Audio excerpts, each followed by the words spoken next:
Magandang gabi mga kapatid. Welcome sa ating Life of the Saints.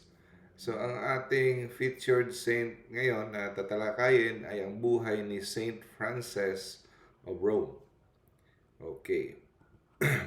So si Saint Francis of Rome ay isa siyang may bahay, wife, isang ina, isang mystic. Feast day niya ay March 9. Ano ba ibig sabihin ng mystic? Yung mystic, anyone who has merong direktang uh, revelation from God. No? Direktang communication through mga visions like that. No? So, nakasadayan natin na maraming mga madre, pare na mga saints, no?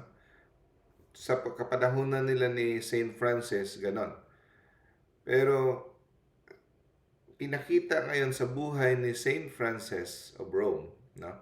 Na pwede ka palang maging santo kahit wala ka sa loob ng kumbento. Kahit ikaw ay namumuhay ng ordinaryong buhay bilang may pamilya, no? Kahit isang ina, pwede ka palang maging santo.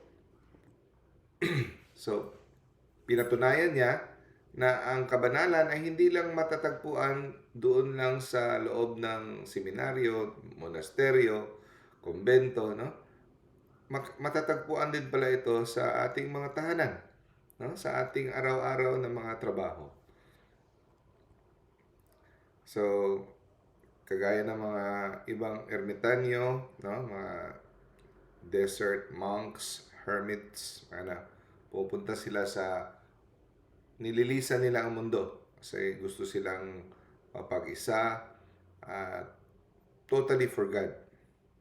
Pero ipinakita dito ni Saint Francis na posible rin pala na kahit hindi mo iwanan ang mundo at mamundok, kahit meron kang pamilya, nagtatrabaho ka, pwede ka pa rin palang maging banal. Ang gagawin mo lang pala ay kung saan ka itinalaga ng Diyos, ikaw ay isang ama o ina o sa iyong trabaho, gawin mong banal ang paligid mo, no? You sanctify the world kung saan ka naka-destino. Pinanganak si Saint Francis 1384 at namatay siya March 9, 1440. So more or less mga 56 years old, no? 56 years old. Canonized siya 1608. Siya ang patron na santo ng mga driver ng kotse, ng mga driver. At siya ang founder ng Oblates of Mary. So bakit siya ang naging patron ng santo ng mga driver? Wala pa namang kotse sa panahon niya, 1400s. Ginawa siyang patron saint ng mga driver dahil kilala si Saint Francis na meron siyang guardian angel na parating sumusunod sa kanya at iniilawan ang kanyang daanan kung saan siya naglalakad, lalo na sa gabi, nilalagyan ng ilaw ng kanyang guardian angel para hindi siya ma-disgrasya at parating ligtas ang kanyang tinatahak. Kaya ginawa siyang patron saint of drivers. So, early life. 1384, pinanganak siya sa mga mayamang pamilya, no? Meron siyang magandang edukasyon, no? Meron siyang culture, music, no? Connection sa mga noble families dahil ang parents niya ay mayaman sila, noble family. Ang kanyang pagiging relihiyoso ay nakuha niya sa kanyang ina. Bata pa lang siya, mahilig na siya mag-pray, no? Meron na siyang deep piety. Maawain na siya sa mga mahihirap. Mahilig siya magbisita sa simbahan, no? Praying for the poor, for the sick, no? At mayroon siyang concern, no? At nagfa-fasting siya voluntarily. Gumagawa siya ng mga small penances, mga penitensya. At bata pa siya, namimigay na siya ng kanyang sariling mga laruan, mga damit sa mga mahihirap. At minsan, no, pasekreto niyang nilalagay ang pagkain sa gamit ng mga pulubi. And then, bata pa si St. Francis, gusto na niyang maging madre. No? Gusto na niyang pumasok sa konbento. Kasi, para sa kanya, yun ang nakasanayan. Pag gusto mong maging banal, pasok ka sa konbento. Kasi yun para sa kanila ang siguradong daan patungo sa kabanalan. Ngunit, may ibang plano ang kanyang magulang sa kanya. No? Inarrange ang kanyang pag-aasawa kay Lorenzo Ponziani sa edad na 13 years old pa lang, no? Arranged marriage. Kasi sa panahon noon, no, uso 'yan. Lalo na pag kayo ay mga mayayaman na mga pamilya, kasi sa istruktura ng kanilang lipunan, may mga tinatawag na mga nobleman. So may mga alliances, no? So para siyang pagsasanib puwersa ng mga malalaking pamilya at makapangyarihang pamilya. So importante yan pa kasi sa mga ginatawag na mga feudal lords, mga ganun. So, understandable, nalungkot si Frances kasi gusto niya talaga maging madre, no? Nagpray siya, nagdasal siya kay Lord na sana tulungan siya na matigil ito, yung pag-arrange na yung kanilang pinagkasundo ang kanilang kasal, no?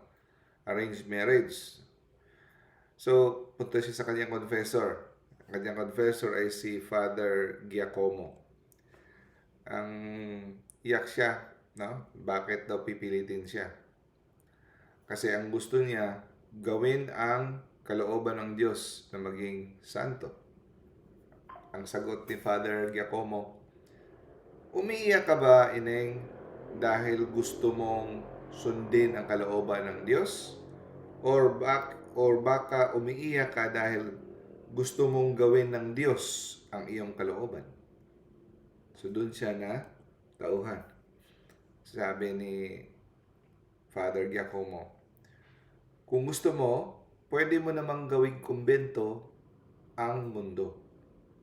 Ang mundo na iyong mundo ng pagiging pamilyado, no? Doon mo gawin ang iyong kumbento. So, ang ibig sabihin nun, pwede kang mabuhay ng banal, hindi ka kailangang umalis sa mundo, ngunit gawin mong banal ang iyong lahat ng ginagawa. Ialay mo sa Diyos, no? Ang iyong mga tungkulin bilang ina, asawa, no? At sa pagtutulong sa kapwa. So itong ideyang ito, tinatawag sa panahong yun, revolutionary. Parang bago itong klaseng paraan ng pagiging banal, no? Na pwede palang maging banal kahit hindi ka pare, no? Kahit pamilyado ka, no? So ang gagawin mo lang, gawin mong ang mga ordinaryong gawain, gawin mong extraordinary, no? Sa pamamagitan ng gawin mo ang lahat para sa Panginoon, no? By helping the poor, gamitin mo ang kayamanan mo para sa kaluwalhatian ng Panginoon, no? Para maka-impluwensya ka, no? Gamitin mo sa pagtulong. So hindi ibig sabihin na mayaman ka, masama ka na. Kahit mayaman ka pero tinuturing mo yung kayamanan hindi sa'yo, kundi para pangtulong, magiging banal ka pa rin. No? So, tinanggap niya ang kagustuhan ng kanyang parents at tinanaw niya ito na ito ay kalooban at ito ay plano ng Diyos para sa kanya. No? At na-realize niya na pwede naman pala siyang makahanap ng kabanalan kahit sa pag-aasawa. Si Lorenzo, yung Lorenzo Ponziani, yung asawa niya, siguro more or less, so siya 13 years old, so ang asawa niya mga more or less mga 20. Siya ang commander ng papal troops. So, napansin nyo, nung una, yung mga malalaki na sila at saka may mga, kung sa Bisaya pa, may buot na, no? Mayroon na silang malay at mature na sila, no? 20 years old pa lang, commander na sa papal troops sa Rome, ang asawa niya. Galing din sa marangya na pamilya at mayaman at mabait, mabuting tao at mahal na mahal siya. Maganda, no? Dahil mahal na mahal siya. So, sineryoso ni Francis ang kanyang pagiging asawa. Nilagay niyang devotion niya sa kanyang pamilya. Nakatira sila sa Malakastilyong bahay, no? Malaki. No? Ngunit, sa kabila ng lahat, ang puso niya ay andun pa rin para sa mga mahihirap. No? Tumitibok pa rin ang puso niya para sa mga mahihirap kahit mayaman siya. Pasekreto siyang nagbibigay sa mga mahihirap. No? Tinatago niya minsan yung tinapay sa mga damit niya at binibigay niya sa mga mahihirap. No?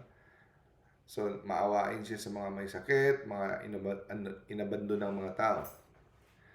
So, natuklasan niya na ang kanyang marriage, ang kanyang pag-aasawa ay hindi pala limitasyon. Ito ay naging mission field. So, ito yung lugar na mission niya para sa kanyang kabanalan. So, hindi pala limitasyon ang kanyang pag-aasawa. Unti-unti niyang na-realize, no? Na ito ang kalooban ng Diyos para sa kanya. Nung namatay ang kanyang mother-in-law, sa edad niya noon ay 16 years old, siya na ang nag-take over sa large household. So, siya na in charge sa mga wealth. Pero kahit na ang yaman niya, kasi siya na nag-take over, no? Buhay simple pa rin siya. Kasi hindi ibig sabihin na marami kang pera, hindi ka mabubuhay ng simple. Pinili niya na mabubuhay ng simple. Extreme charity. No? Araw-araw nagbibigay sila ng pagkain sa mga mahihirap. No? At sa panahon ng gutom, famine, no? Ang mga supply nila sa bahay, inubos niya para ibigay sa mga walang pagkain, walang makain. One time, no, winter, lahat ng mga grain, mga stocks nila sa kanilang palasyo, binigay niya lahat sa mga nagugutom, no? So, nagreklamo ang kanyang pamilya, baka mahubusan na sila, wala na silang ngunit milagro, no? Ang kanyang ipinamigay ay nag-multiply, no? Hindi sila naubusan. Nag-multiply ang kanyang ipinamigay, no? So, akala nila magugutom sila, ngunit hindi dahil dumami by miracle. No? So, kahit marami siyang responsibilidad, no? Sa society, sa pamilya, may anak siya, sa mga estates, no? Meron siyang maraming responsibilidad. Nakakahanap pa rin siya ng panahon sa pag-pray, no? Sa devotions, spiritual exercises. Nagpe-pray siya habang nagluluto. Nagpe-pray siya habang nagtatahi, habang naglalakad sa kanyang palasyo, no? Lahat ginagawa niya with extraordinary devotion, no? So, mga milagro, isang beses, no, sa matinding gutom, famine, may pumunta sa kanya na hihingi ng tulong dahil walang makain. Nagdala siya ng basket, no? Ang dinala nila kanilang basket, dinala nila sa kay Francis. Nagpray si Saint Francis at milagro, napuno ito ng tinapay. No? So, mga dagok sa kanyang buhay, um, bigyan ko lang kayo ng historical context, no, sa panahon ng kinabubuhayan, no, ni Saint Francis, 1400s. No? 1400s. Yung panahon na yon, maraming mga civil war, mga digmaan. Digmaan dito, giyera dito, giyera dito. So medyo magulo ang kanilang kapanahunan, no? Mga rival noble families, no? City-states. So maraming ganun, parang ganun. Mga civil wars. So, hindi lang mga giyera, meron pang mga epidemic, plagues, no? Mga kagaya sa atin, COVID, yung mga ganun. Daming namamatay. So, daming nagugutom, no? So, mga tao na babalisa, no? Walang kasiguraduhan sa kanilang buhay sa panahong 'yon. So, si Saint Francis sa panahong 'yon, dahil sa kanyang mapagbigay, matapang, at para siyang naging ina, no, ng Rome, no? So, ang kanyang husband, ang kanyang asawa na si Lorenzo, napilitang dahil sa mga kaguluhan, at saka si Lorenzo ay isang commander sa mga kawal sa Papal Brigade, no? Hindi sinabi kung bakit napilitan siya ma-exile, no? Lumisan sa Rome. Iiwan niya si Francis mag-isa kasi dahil sa mga conflict. At sa panahon na yon, na wala si Lorenzo, inatake ang kanilang kastilyo, niransak, sinunog ang kanilang kastilyo, kanilang palasyo, bahay, no? So nawala lahat kay Francis. So isipin mo, mula sa buhay na marangya, biglang wala. At kung ikaw ang isipin mo, ang isipin ng karamihan, bakit ako pa, Lord? Bakit nangyari ito sa akin? Namimigay naman ako, mabait ko naman, bakit hinayaan mo, di ba? Pero itong lahat na ito, hindi nagreklamo si Francis. At hindi lang yon, hindi lang sinunog ang kanilang kastilyo, kinidnap pa ang kanyang panganay. At ang mga kanilang mga servants, mga utusan, ay pinatay pa. No? At hindi pa yon, 5 kanyang anak, yung isa sa anak niya namatay pa sa epidemic.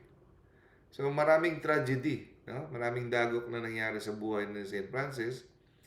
Ngunit ito lahat ay tinanggap niya na kabilang sa plano ng Diyos sa kanya. So, sa halip na magsisihin ng Diyos, sa halip na ma-depress, sa panahon na yon na pinakasakit sa buhay niya, binuksan niya ang kanyang bahay para magtumulong at magpakain sa mga naghihirap niyang mga kapitbahay. So, kahit hindi mga kakilala, no? At doon lang siya, nagtiwala lang siya na God will provide. No? So, nakaka-inspire at nakakakonsensya. Ito, walang-wala, kahit walang natira sa kanya, ito tinutulong niya pa rin. Iniisip niya, God will provide. So, ang response niya sa lahat ng ito, no? Ang iba, no? Matutroma, tatampo sa Diyos, pero sa kanya, ang kanyang response ay faithful trust in God. So, dasal lang siya ng dasal, no? At kahit yung buhay niya, no? Sinusugal niya, tinataya niya ang buhay niya, hindi siya natatakot sa pagtulong ng mga taong na apektuhan ng mga epidemic, ng mga sakit. At sa lahat ng ito, mga pinagdaanan niyang mga suffering, no? Anak niya namatay, kinidnap, sunog yung palasyo, wala na siya natira. Ang tinuring niya ito lahat na purification. Ibig sabihin, ito ay proseso para siya ay maging banal, no? Napupurify siya para sa kabanalan. So, anong lesson makuha natin dito? Ang Panginoon, i-refine niya, i-purify niya ang ating kaluluwa sa pamamagitan ng mga pagsubok. Okay? So, paano ma-purify ang ating hindi sa pamamagitan ng titindig ating balahibo, mga magandang feeling. There's only one way na ma-purify at maging banal tayo sa pamamagitan ng pagsubok, trials, na mga dagok sa buhay. Doon magiging matatag ang ating pananampalataya. Tutubo ang ating pasensya at ang ating awa sa kapwa, no? So, sa kada mga kawalan, no? Nawalan ka, nasunugan, kahit anuman, sa kada kahirapan, ito ay pagkakataon o oportunidad para mapalalim natin. Again, ulitin ko, mapalalim natin ang ating union kay God sa pamamagitan ng mga paghihirap. Ito ay kada kawalan, no? Mga suliranin, kada pangyayaring ito, mga masasamang pangyayari, ito ay pagkakataon na mas mapalalim natin ang ating pagpalapit sa Diyos, no? So, kaya siya ay binansagana the city, ang ilaw ng Roma sa panahon na yun. Siya ay naging parang pag-asa. Itong babaeng to, tinininan siya ng buong Roma dahil matulungin at hindi natitinag sa mga trahedya, no? Siya ay parang naging gabay nila ng buong Roma, no?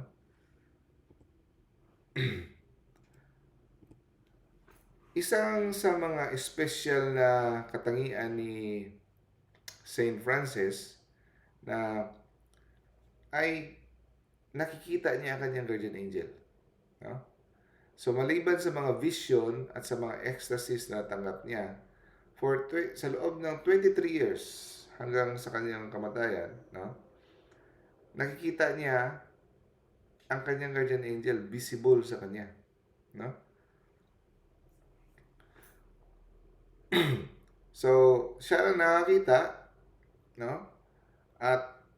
Pero para sa kanya parang katabi niya parati. Isang may katangian ito ay si Saint Padre Pio, nakita niya ang kanyang guardian angel. So ito, si Saint Francis, nakikita rin niya ang kanyang guardian angel, no? Tumutulong sa kanya. So ang ibang santo, nakikita nila mga paminsan-minsan, sa mga vision, mga ganon. Pero sa kanya, araw-araw, naglalakad katabi niya. Okay? At according sa mga witness, nakikita nila na si Saint Francis, pag naglakad kahit sa gabi, lalo na sa gabi, ay parang may maliit na araw na nakatabi sa kanya. Yun ang kanilang description sa angel, no? So, lalo na pag naglakad siya kasi ang Rome, sa mga kali-kali, maglalakad siya, magtutulong sa mga mahihirap. Delikado ang Rome, no? Hindi pa ganun ka safe, lalo na sa mga 1300s, no? So, tinutulungan siya ng anghel na ligtas siya sa kanyang paglalakad.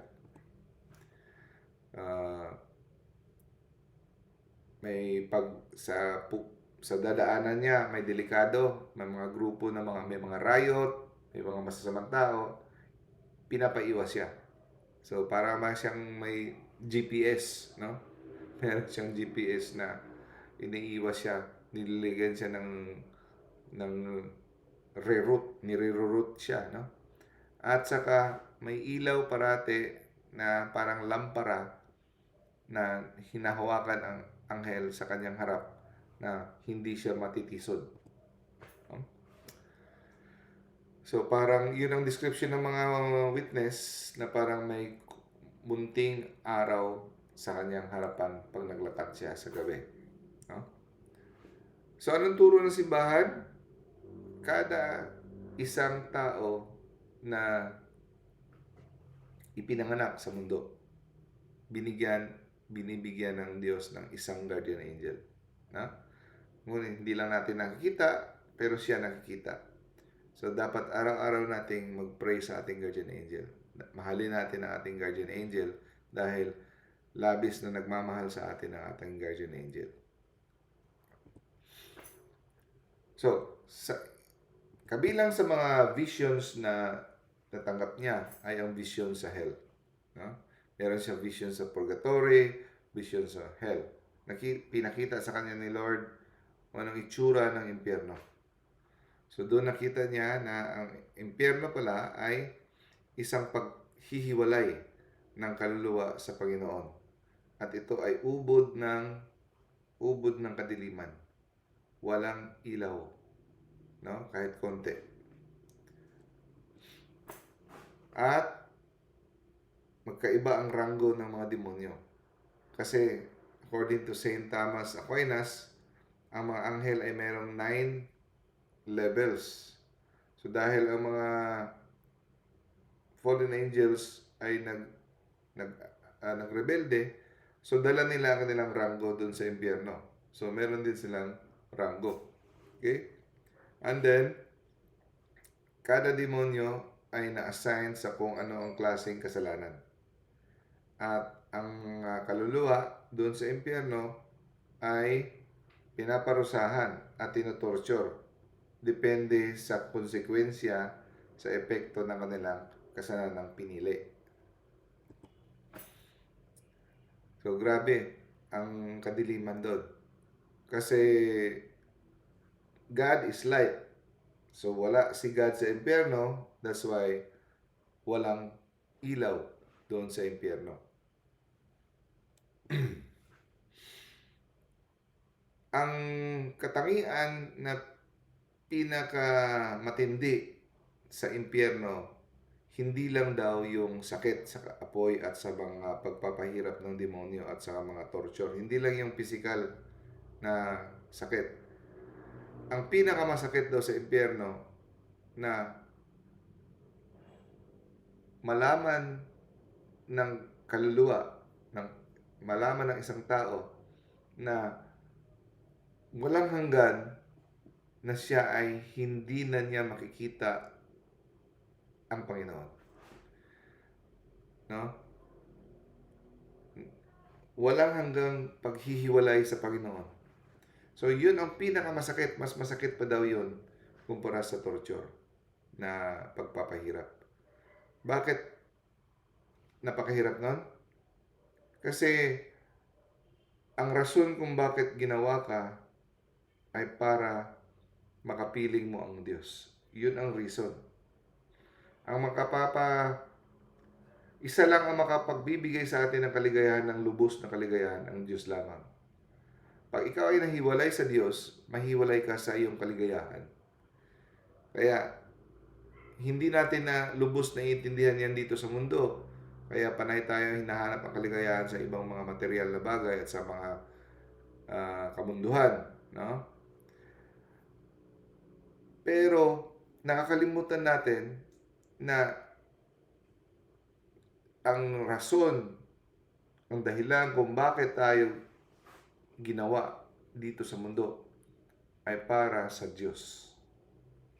Kaya ang taong malayo sa Diyos, sa unang tingin ay masaya, maligaya, pero deep inside, wala.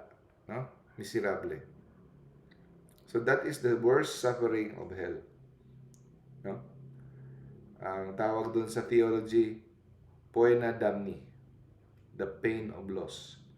Dalawa kasi yung pain eh. Pain of sense, yun ang pagto-torture, ang init ng apoy. Pero mas masakit yung pain of loss. Yung nawala sa iyo ang iyong pinakamamahal. So dito, ang makukuha nating leksyon dito na ang kasalanan ay may konsekwensya. No? Totoong konsekwensya. At nire-respeto ng Diyos ang ating kalayaan sa pagpasya, sa pagpili kung anong pipili natin. Siya o ang ating sariling kaligayahan.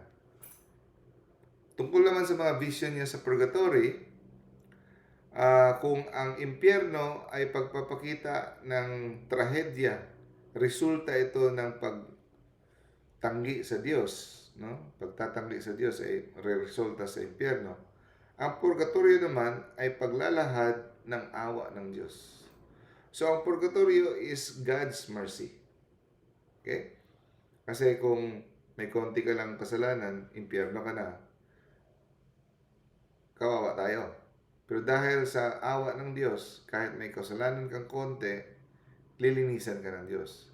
Basta hindi lang kasalanan na mortal, na nakakapagpahiwalay. So yung mga kasalanang nagpapadumi ng ating damit pangkasal na sinasabi sa Biblia, mga mantsa, huhugasan tayo doon sa apoy ng purgatorio para tayo malinis, para maharap natin ang ating pinakamamahal na Panginoon. No?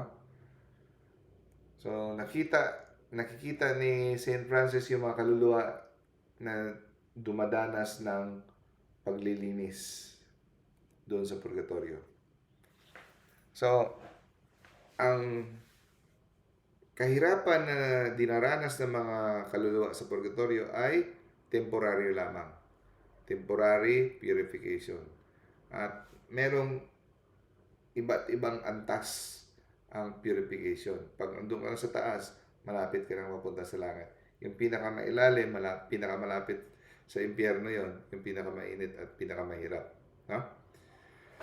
So, iyon ay mga kaluluwa na hindi pa handang humarap sa pinakabanal na hari. So, pag humarap tayo, dapat walang kahit konting mantsa ang ating damit. No? So, lahat ng mga tao na nasa purgatorio ay may umaasa, may pag-asa. No? So, lahat ng mga tao sa purgatorio ay ligtas na. So, kaya nga tawag sa mga banal na kaluluwa sa purgatorio. So, sila ay banal. Okay? Ligtas na sila. So, paano natin matutulungan? Sabi ni St. Francis, matutulungan natin ang mga kaluluwa sa purgatorio para mas mapadali ang kanilang paglinis, no? Sa kanila, para sila ay mapadali sa mapunta sa langit ay sa pamamagitan ng mga pamisa, sa ating pagdalo ng misa, sa ating mga prayers, sacrifices, indulgences, no? Kakatulong lahat yun. So, ang kanilang mga suffering, may iibsan, matatanggalan, no? So, kukonti na lang ang kanilang mga pagsasuffer. So, masses, again, prayers, almsgiving, ating paglilimos, i-offer natin sa mga pagtulong sa mga mahirap, katulong din sa mga kaluluwa sa purgatorio, indulgences and sacrifices. Okay. So, ito ang pinaka-striking talaga sa lahat ng vision ni St. Francis sa purgatorio. Na kahit ang mortal sin natin ay mapatawad sa kumpisal, meron pang natitirang temporal punishment na ating pagbabayaran. No? So, ang confession, natatanggal niya ang guilt of sin. Ngunit, nangangailangan pa ng purification. May matitira pang temporal punishment. So, ang sabi ni St. Francis, kada mortal na kasalanan, matapos siyang mapatawad sa kumpisal, may pagbabayaran tayong 7 taon sa purgatorio sa kada mortal sin. Like for example, nanood ka ng pornography isang beses ng isang mortal sin yan. Eh kung 20 beses ka nanood, 20 times 7, kahit napatawad yan. Kada mortal na kasalanan. Kaya wag nating gawing biro ang paggawa ng mortal na kasalanan at sabihin natin, magkumpisa lang ako. Kasi pagbabayaran mo yan, 7 years kada mortal sin. At saka may mortal sin na mas matindi, hindi lang 7 years. No? Ito ay average lang. No? May iba siguro 10 years or 20 years. Depende sa kabigat. No? So, paano natin kung tayo yung naging makasalanan nung una, paano natin maiiwasan ang ganun katagal sa purgatorio? So, habang buhay tayo, gawin natin ito. Almsgiving, prayers, at gumawa tayo ng mga penitensya, no? Kasi pwedeng mabayaran natin dito sa mundo at bago tayo mamatay, na ubos na nating bayaran ang ating temporal punishment, hindi na tayo dadaan sa purgatorio. So, hindi kailangan dadaan tayo sa purgatorio. Pwede nating gawin lahat yon, no? Para hindi na tayo dadaan sa purgatorio. So, ito ay ang kahalagahan ng impormasyong ito na sinasabi na 1 mortal sin is equals to 7 years in purgatorio kahit mapatawad na, ay para hindi tayo maging kumpiyansa at hindi natin mamalaitin ang mortal sin na gagawin natin at aabusuhin ang pagpapatawad ng Diyos. Ha? So, nung namatay si Lorenzo Ponziani, no? Ngayon, malaya na si Saint Francis na gawin ang matagal niya ng gusto, na lahat ng oras niya igugugol niya na sa Panginoon. Kaya hindi siya pumasok sa kumbento, gumawa siya ng congregation. Gumawa siya. Ang ginawa niyang grupo ay Oblates of Mary. Ito ay parang nakakonektado sa mga Benedictines. No? Nakakonektado pa rin sa Benedictine. Ito ay grupo ng mga kababaihan na mga hindi madre, kundi may mga trabaho, mga byuda, mga ano. So, itong mga babaeng ito ay may mga pera itong iba, may iba mga byuda, hindi sila nakapasok sa pagiging madre, o dahil hindi sila pwedeng pumasok o walang kakayahan. Ngunit ang puso nila ay handang tumulong sa mga mahirap. So, yun yung mga pinagre-recruit niya ng mga babae. So, ang rules nila ay wala silang religious vow. Wala silang vow. Wala silang solemn vow. Kagaya ng mga madre. Iba yung kanilang vow, no? Pero, nakatira sila sa community, no? Na meron silang rules of prayer, charity, and service. May rules sila. Sinusunod nila yung rules ni Saint Benedict, the rule of Saint Benedict. So, meron silang daily routine of prayer, works of charity, service to the poor and sick, and spiritual discipline. So, kaya itong, parang siya ang pasimuno ng klaseng style na ito. Yung model of holiness. Dati, dalawa lang pagpipilian mo. Magpapamilya ka, mag-asawa ka, o magmamadre ka, babae ka. Ngayon, gumawa siya ng pangatlong. Pwede kang may pamilya, at the same time, you dedicate your service to God. No? Consecrated ka. May pamilya ka, pero consecrated ka. No? So, ito ay naging modelo ng ibang mga organization in the future. Example nito ay ang Opus Dei, no? Ang Opus Dei, ito ay tinatag ni Saint Jose Maria Escriba, isang pare. So, mga member ng mga lay Opus Dei, meron namang mga pare ng Opus Dei, lay, mga doktor, teachers, workers, no? Nagtatrabaho pa rin, pero, yun, they group, nakatira sila sa isang community, yung mga sahod nila, kita nila, binibigay nila sa community, and they live a family life, prayer, no? Hindi sila nagse-separate sa kanilang sarili. So dito, sa pagtatag ni Saint Francis sa Oblates of Mary, ang pinapakita niya ay, ang makukuha nating leksyon dito ay, ang kabanalan, ang holiness, meron parang maraming paraan. So, marami siyang forms. Ang iba, tinatawag para maging pare. Ang iba, tinatawag para pumasok sa religious life. Ang iba, para sa pagpapamilya. Ang iba, para sa lay service. So, sa kada estado na tinatawag ka ng Diyos, lahat ito ay pwedeng maging daan para sa pagiging banal. No? So,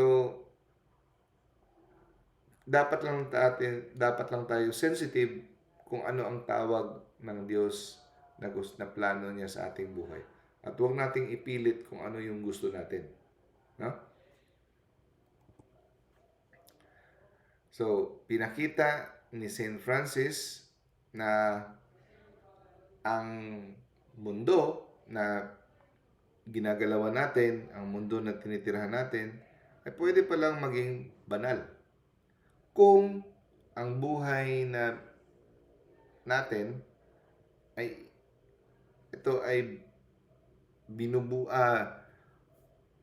inaalay natin sa Panginoon. So kung paano natin ginagamit yung buhay natin, no? Sa pamamagitan na ginagamit natin buhay para sa Panginoon. So itong mundo na ginagalawan natin ay magiging banal. No? Okay, namatay si Saint Francis March 9, 1440. No? At marami sa mga tao sa Rome na tinuturing na siya na living saint. Buhay pa siya, tinuturing na siya na saint. Tinawag siya, ang bansang sa kanya, the Holy Woman of Rome. No? So namatay siya, maraming pumunta, dami-daming tao para i-honor ang kanyang katawan. No? So she is the spiritual mother of the city. After a century, 100 years after, 1608, no? Canonize siya ni Pope Paul V. No? So, yun lang, ang buhay ni St. Francis. So, ang ating makukuha doon, we can sanctify the world or the life that we live in. No? Just do everything, kahit anong simple na ginagawa mo, i-offer mo lang kay Lord at you do the best you can as if doing it for the Lord. So, St. Francis of Rome, pray for us. Bye. God bless.